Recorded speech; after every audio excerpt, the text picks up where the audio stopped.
চলেন আজকে আমরা বানাবো বড়লোকের চাপাকিনো আর চাপাকিনো 5 স্টার হোটেলে গিয়ে হাজার হাজার টাকা খরচ না করে খুব সহজভাবে আজকে বানিয়ে নিলাম ক্যাপাচিনো। তার জন্য আগে আমার খাজানা থেকে একটা জগ নিয়ে নিলাম, একটু মুখ পাকা হতে হবে, তারপরে নিয়ে নিলাম এই ভুত্তা মারা কাপটা।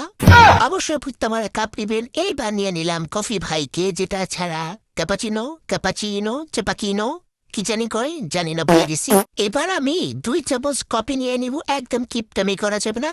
এরপর শালা এবার নিয়ে নিলাম চিনিও কিন্তু কিপটামি করা যাবে না, একদম ভরে ভরে 2 চামচ নিয়ে নিলাম। তারপর একটু গরম পানি দিতে গিয়ে বেশি পড়ে গেছে, তোমরা আবার কিছু মনে করো না। যেটা আমি কফি মেশিনটা দিয়ে ঘুটানাটা দিলাম, তখন দেখেছি আরে এ কি এলো, পুরো গ্লাসটা সাথে সাথে ভরে গেল। আর পরে আমি আবার ভরে ভরে দুধ নিয়ে নিলাম, গরম করে দুধটা একটু হালকা ব্লেন্ড বলবো না কি বলবো, ঘুটানাটা বলবো, যাই হোক করে নিলাম। আল্লাহ, এটা কি হলো?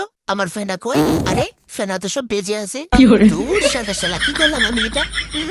হ্যাঁ, কি মনে করছে আমিও কি কম শয়তান? আমি একদম হাত দিয়ে চামচ দিয়ে নিয়ে সুন্দর মতো ডিজাইন শুরু করে দিব। এখন এটা কি এলো? ডিজাইন হয় না কেন?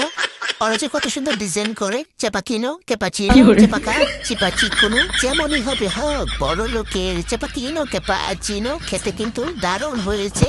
আহা হা হা হা, শেষ। খাবার নাকি তোমরা আসো?